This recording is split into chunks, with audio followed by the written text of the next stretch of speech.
बहुपादस्य साहित्यम यह प्रकाशयति च प्रचारम कीर्तिमान साधु भगवत पदायते।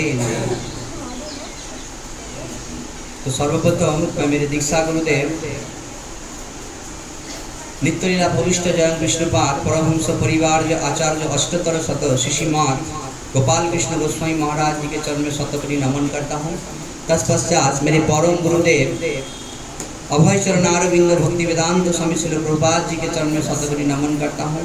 तत्पश्चात मेरे सफल गुरुदेव गौरदास महाराज के चरण में शतकोटि नमन करता हूँ। तत्पश्चात यहाँ पर वरिष्ठ माता एवं प्रभु जो बैठे हैं उनके चरण कमल की भिक्षा की आशीर्वाद चाहता हूँ, ताकि भगवान श्री जगन्नाथ जी की गुरु लीला को हम थोड़ा सा हृदयंगम कर सकें। हरे कृष्ण। और आप सभी को स्वागत है इस मंगलवार हरिवासर प्रोग्राम में कि आप लोग कीमती समय निकाल के यहाँ पर आए हैं। हरे कृष्ण।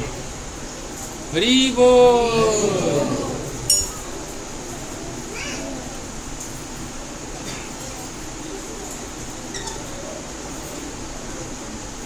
हरि बोल।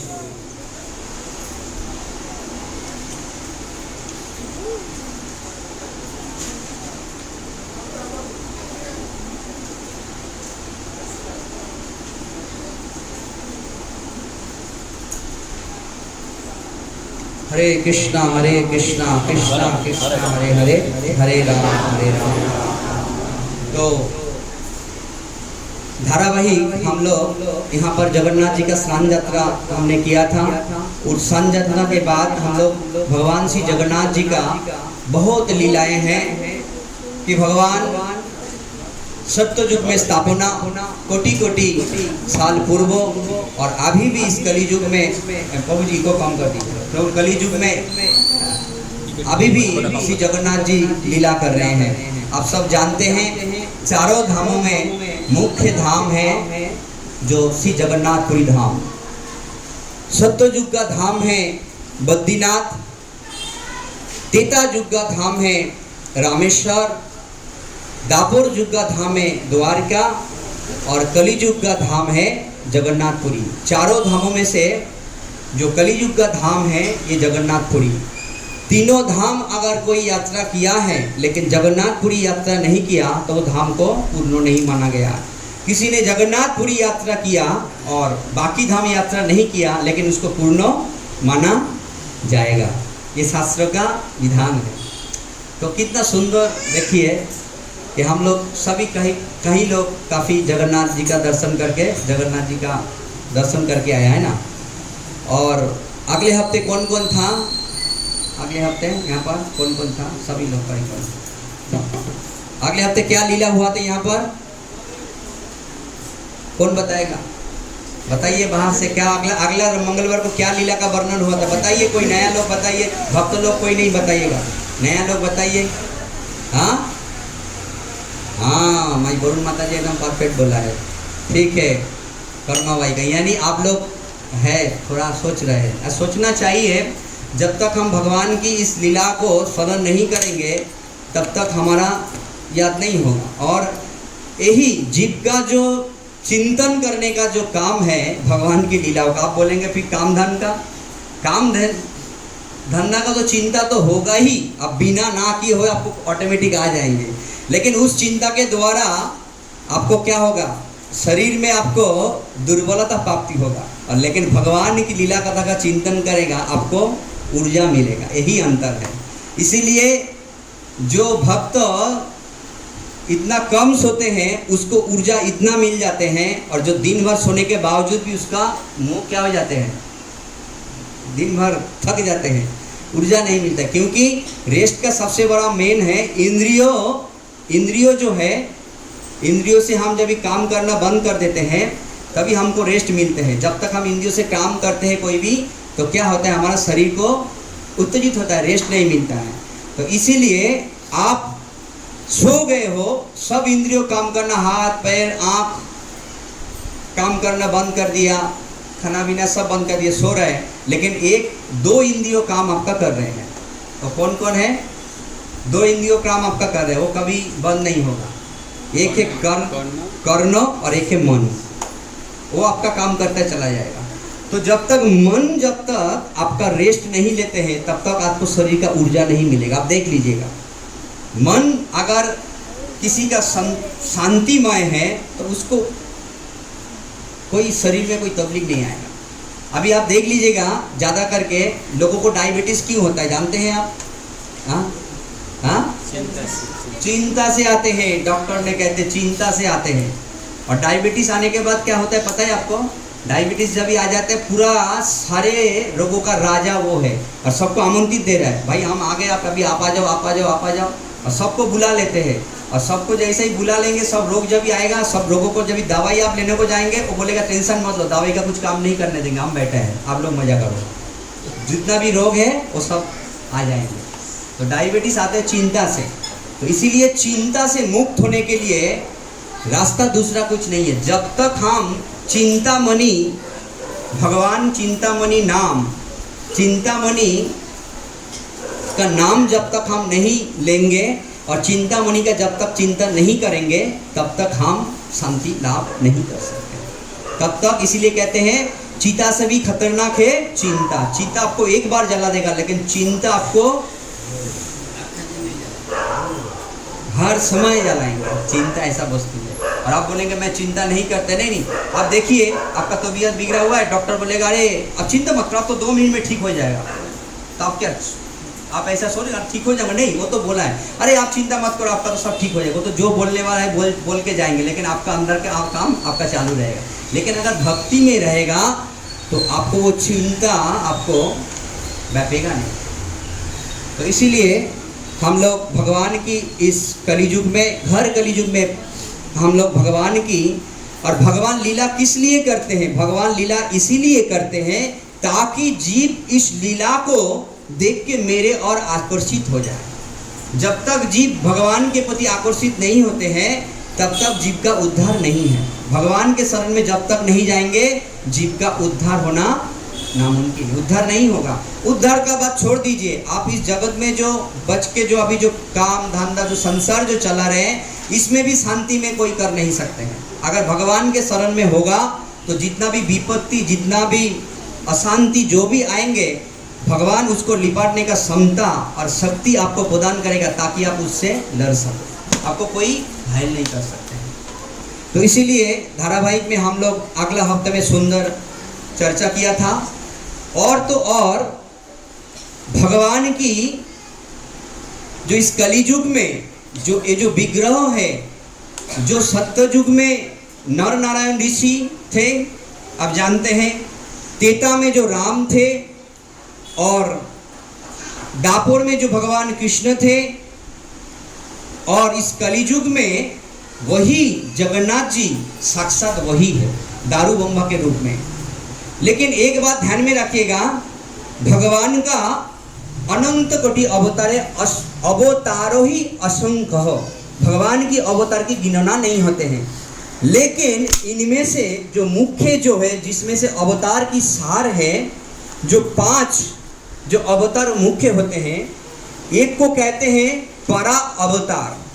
परा अवतार का मतलब है भगवान सर्वव्यापी, सर्वोत्तो। परा अवतार का मतलब है भगवान सर्वव्यापी, सब जगह पे है, हर कण में, हर क्षण में। लेकिन उसमें हमारा लाभ क्या है? भगवान सब जगह पे है, लेकिन हमारा क्या लाभ है? भगवान को सब जगह से प्रकट करने के लिए ध्रुव जैसा, प्रहलाद जैसा ऐसा भक्त अगर होगा तभी प्रकट कर सकते हैं। लेकिन ध्रुव जैसा, प्रहलाद जैसा हमारा भक्ति है तो परा अवतार भी हमारा कुछ काम का नहीं है, क्योंकि ध्रुव प्रहलाद जैसा हम भक्ति नहीं कर सकते। भगवान को खंबे से भी प्रकट कर देंगे। 5 साल का ध्रुव, वो भी भगवान को साक्षात धाम से आने का मजबूर कर देंगे, क्योंकि उसके उतना तपस्या, उतना शक्ति का बल है। तो हमारा क्या हुआ? इतना सालों भगवान तो आए हैं, लेकिन फिर हमारा क्या कल्याण हुआ? कुछ नहीं। लेकिन विभो अवतार, उसके बाद है विभो अवतार। विभो अवतार किसको कहते हैं? भगवान समय समय राम, नृसिंह, बराहो, जितना भी और भी भगवान का अवतार है, इसको विभो अवतार कहते हैं। ये विभो अवतार क्या करते हैं? समय समय पे भगवान आते हैं। जिस प्रकार दापोर में भगवान कृष्ण आया, त्रेता में कली आया, सत्ययुग में नर नारायण ऋषि रूप में आए, ऐसे भगवान आए और लीला करके चले गए। लेकिन हमको लाभ हुआ, शास्त्रों के माध्यम से लीला श्रवण करने को मिलता है, लेकिन अधिक लाभ क्या हुआ? तो ये बिहू अवतार भी ठीक है। उसके बाद बिहू, बिहू किसको कहते हैं? जो भगवान से प्रकाशित होता है। जैसे विस्तार, भगवान कृष्ण का सबसे पहला विस्तार है बलराम, बलराम से फिर संकर्षण, प्रद्युम्न, अनिरुद्ध, ये जो बिहू है, एक एक बिहू, ये भगवान से जो अवतार निकलते हैं, संकर्षण, महासंकर्षण, महाविष्णु, कारणदक्षाई विष्णु, क्षीरदक्षाई विष्णु, गर्भदक्षाई विष्णु, इसको कहते हैं भगवान की बिहू अवतार। तो बिहू अवतार भी हमारा कोई काम नहीं है। उसके बाद और एक अवतार है जो अंतर्जामी अवतार। अंतर्जामी अवतार कहाँ पर है बताइए, कहाँ पर है अंतर्जामी अवतार? अरे सब जीवों का अंदर है, परमात्मा के रूप में है कि नहीं है? अंतर्जामी अवतार परमात्मा के रूप में सभी के हृदय में है। लेकिन अभी बताइए, सबके हृदय में तो है, तो प्रकट हो रहा है क्या? पता चल रहा है क्या? भगवान होने से हम क्या हो रहा है? हम निर्जीव थे। ब्रह्मा जी ने जब इस सृष्टि किया 24 तस्तों के द्वारा, तो ये जीव चल नहीं रहा था। तो भगवान साक्षात अपने खुद परमात्मा के रूप में जीव के अंदर प्रवेश किया, तभी ये शरीर चलमान हुआ, तभी देख रहा है, बात कर रहा है, खा रहा है, पी रहा है, सो रहा है। तो ठीक है, भगवान हमारे अंदर है, हम तो बोलते हैं सब हम ही भगवान हैं, हमारे 100% भगवान हमारे अंदर है, लेकिन हम भगवान नहीं हैं। लेकिन हम उस भगवान को हम प्रकट नहीं कर सकते हैं। जिस प्रकार इसको समझने के लिए आपको प्रयास लगा है, पानी का प्रयास लगा है, तो आप बोल रहे हैं भाई पानी दो पानी दो, मैं बोला आप जहाँ पर बैठो वहाँ पर ही पानी है ना? जहाँ पर बैठो पानी है, वहाँ पर जहाँ पर बैठो पानी है कि नहीं है? जहाँ पर आप खुदाई करोगे, चाहे 100 फुट चाहे 50 फुट पानी निकलेगा, लेकिन आपका प्रयास बुझेगा क्या तब तक? ये सही तो नहीं हुआ। पानी तो वास्तव में परमात्मा तो अंदर है, लेकिन अभी हमको भक्ति करने का भगवान की जो जहाज मिला है, तो कैसे आएगा? तो ये भी हमारा, हम इसको भी प्रकट नहीं कर सकते। तो पानी चाहिए बोले तो तुरंत पी नहीं सकते, तो वो खोदते खोदते तब तक हरे कृष्ण हो जाएगा। तो प्रकट करने का जो भगवान की जो आत्मो साक्षात्कार करते करते तब तक हरे कृष्ण हो जाएंगे। अंतर्जामी अवतार भी कुछ हमारा काम नहीं आ रहा है, तो भगवान को काम आ रहा है, भगवान सब जान पा रहे हैं।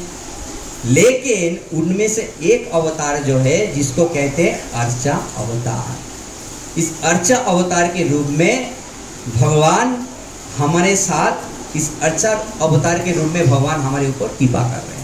तो सबसे मेन जो है, इस अर्चा अवतार में कलियुग में भगवान जगन्नाथ जी अर्चा रूप में साक्षात विराजमान। और जितना भी इस वैदिक शास्त्रों के अनुसार भगवान को आह्वान करके, पान प्रतिष्ठा करके जो विग्रह को स्थापन किया जाता है, इसमें भगवान प्रकट होते हैं।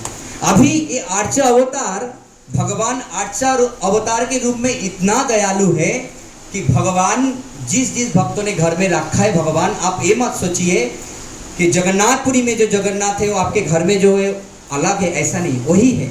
जो वृंदावन में कृष्ण है, गोपाल है, आपके घर में अलग है, वही है। लेकिन अंतर इतना है, जो धाम में रहने वाला, मंदिर में रहने वाला, वो भगवान की मर्जी से चलते हैं। भगवान जो आज्ञा देते उसी के अनुसार उसको चलाना पड़ेगा। लेकिन आपके घर में जो विग्रह के रूप में जब रहेगा और आपके मर्जी से चलेगा, आप जब भी खिलाओगे वो खाएंगे, आप जब भी सुलाओगे तभी सोएगा, जब भी उठाओगे तभी उठेगा। ये करुणामय भगवान की आर्चो विग्रह की कृपा है। तो आर्चो विग्रह के रूप में हम लोग जो सेवा जो मिलते हैं, ये बहुत उत्तम है। आर्चो विग्रह के लिए भगवान अपराध स्वीकार नहीं करते हैं। जैसा जगन्नाथ जी गौर निताई अपराध को स्वीकार नहीं करते हैं। भगवान गौर निताई और जगन्नाथ, जब भी आप सेवा करते हो, सेवा करने के टाइम आंख फाड़ फाड़ के देखते, जैसा ही कुछ गलती होता है तो आंख बंद कर लेते, अपराध को नहीं देखते, सेवा को देखते। ये गौर निताई और जगन्नाथ जी का वैशिष्ट्य है। लेकिन कृष्ण के चरण में अपराध होगा तो माफ नहीं करेगा, राधा रानी के चरण में अपराध होगा तो माफ नहीं करेगा, गोपाल जी भी माफ नहीं करेगा, ध्यान में रखिए। लेकिन दो वस्तु माफ कर देगा आपको, तो गौर निताई और जगन्नाथ, उसका कोई ये नहीं है। तो जो भी है, तो अभी आप लोगों के सामने विग्रहों के रूप में भगवान प्रसाद को ग्रहण कर रहे हैं। तो आज हम दोनों चर्चा का, लीला का चर्चा करेंगे। तो सब जो जानते नहीं है भगवान के ऐसे रूप क्यों हुआ, जानते हैं आप लोग? कौन कौन नहीं जानते? हाथ उठाइए। कौन कौन जानते हैं भगवान का रूप ऐसा क्यों हुआ? जगन्नाथ जी का रूप, जगन्नाथ जी का पर्व चल रहा है, कौन कौन जानते हैं क्यों ऐसा हुआ जगन्नाथ जी का रूप? कई पन 4-5 जन थे। अच्छा, इस जगत में जो महाप्रसाद किस प्रकार आया, कौन जानते हैं महाप्रसाद के बारे में? कौन कौन जानते हैं? खूब कम ही लोग जानते हैं यहाँ पर, ठीक है। तो आज दोनों के बारे में चर्चा करेंगे कि भगवान जगन्नाथ जी का रूप ऐसा क्यों हुआ, और दूसरा जो महाप्रसाद इस जगत में कैसे आया। पहला उपलब्ध नहीं था, ये महाप्रसाद कैसे आया। तो पहला कौन सा सुनेंगे, महाप्रसाद के बारे में कि जगन्नाथ जी का रूप कैसा, बताइए आप लोग जो बोले, पहला कौन सा सुनेंगे? रूप।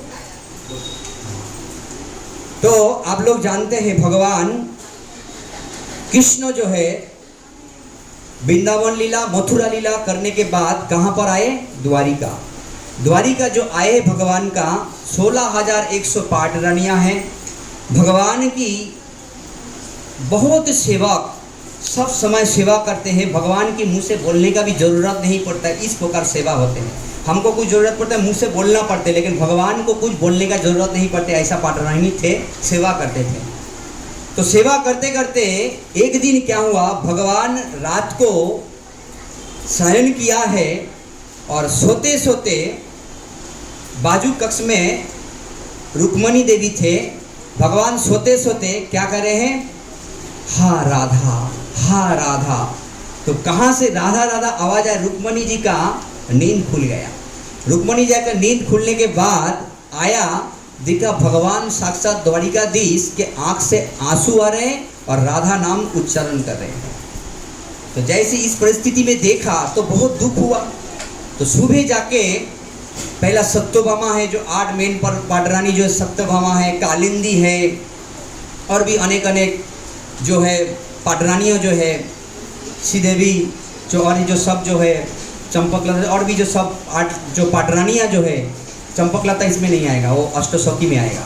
तो 8 जो पाटरानी है चर्चा किया कि भगवान को इस द्वारिका में राधा नाम का तो कोई नहीं है, हम जानते हैं इतना जो पत्नियां हैं, तो ये राधा कौन है। तो इतना भगवान हम इतना सेवा करते हैं, लेकिन भगवान इस द्वारिका में हम लोग इतना सेवा करते हैं जहाँ पर भगवान शिव ब्रह्मा इतना देवी देवता आके मिलते हैं, यहाँ पर इतना वैभव सब कुछ है, हम लोग इतना सेवा करें, फिर भी भगवान राधा का नाम ले, राधा कौन है, तो ये कौन बताएगा। तो इस बात को लेके किसके पास गया, ये कोई तो सत्यभामा ने कहा कि ये द्वारिका में तो कोई नहीं है ऐसा राधा नाम का, तो राधा नाम का कोई अगर होगा वो वृंदावन में ही कोई भगवान की गोपी होगा। राधा को जानता नहीं था। तो तभी क्या किया, तो सभी लोग मिलकर माता रोहिणी के पास गया और इस द्वारिका में ऐसा 3 जन जो है जो वृंदावन के बारे में जानते हैं। एक माता रोहिणी, दूसरा बलदेव, तीसरा जो है भगवान, और कोई नहीं जानते थे। तो जैसा रोहिणी के पास गए, माता रोहिणी के पास कि ऐसा ऐसा हुआ है, आप तो जानते हैं ये राधा नाम जो ले रहे, राधा कौन है। तो बस बोले ये तुमको ये नाम कहाँ से प्राप्त हुआ। बोला ये भगवान द्वारिकाधीश नाम ले रहे थे। तो बोला देखो ये राधा क्या वस्तु है, ये तो मैं इसका तत्व तो मैं भी नहीं जानता, लेकिन आप रुक्मिणी को पूछा, सत्यभामा को पूछा, भगवान को आप क्या जानते हो कि भगवान परम पुरुष है, परम ब्रह्म है, परम भगवान है और सबका आत्मा भगवान है। तो बोला हाँ, सबका आत्मा भगवान है और भगवान का आत्मा जो है राधा रानी है। तो इतना ही बोला और उनका तत्व तो हम बोल नहीं सकते। तो उनको बहुत हार्ट किया, बोला देखो राधा तत्व जो है, वृंदावन लीला जो है, ये माधुर जो लीला है और मैं वात्सल्य भाव में हूँ। माधुर जो मैं माँ हो के किस प्रकार माधुर जो लीला का वर्णन करूँ, समझ में आ रहा है। यानी पति पत्नी का जो संबंध है इसको माधुर जो संबंध कहते हैं, और वात्सल्य संबंध यानी माँ और बेटे का, और दास्य जो है प्रभु और सेवक का, सख जो है बंधु और अरे क्या है, सख, दास्य, वात्सल्य, माधुर्य और है ना 5 रस यही है। तो मैं कैसा करूं, तो बहुत हट करने लगा, बोला अगर मैं कहूँ वृंदावन की लीला के बारे में, लेकिन कोई कारण अगर भगवान यहाँ पर आ जाते हैं तो विपत्ति का शेष नहीं है। बोला आप चिंता मत कीजिए, हम अंतपुर में लेके जाके महल पे आपको रहेंगे वहाँ पर। तो फिर उसको रोकेगा कौन?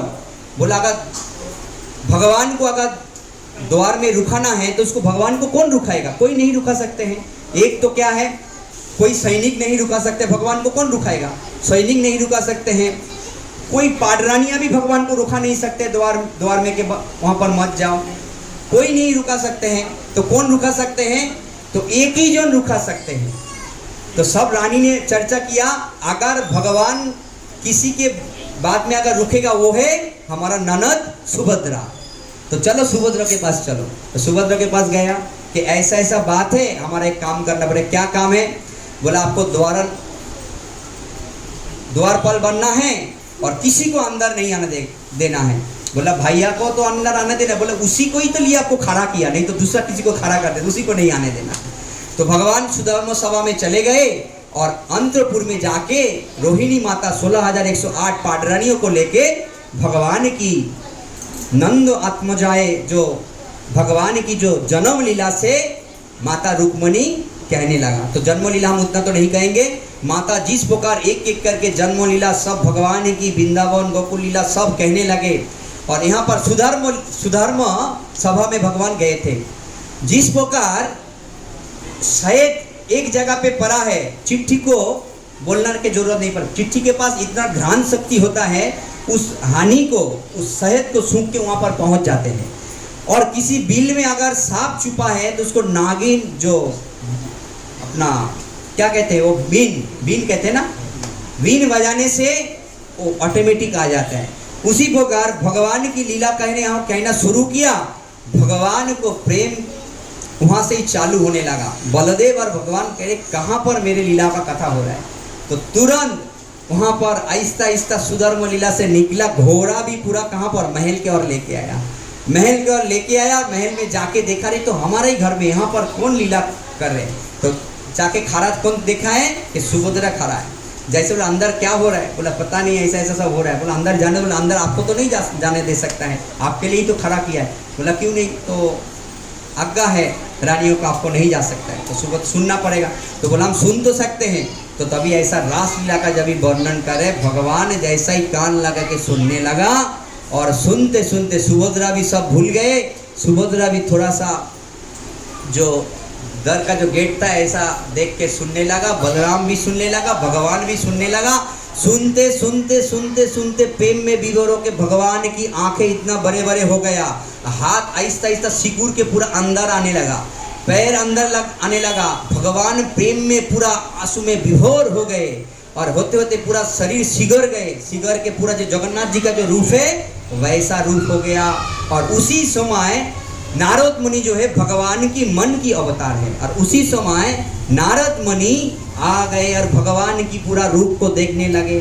और जैसा ही भगवान की पूरा इस रूप को देख के नारद मुनि वो विभोर हो गए।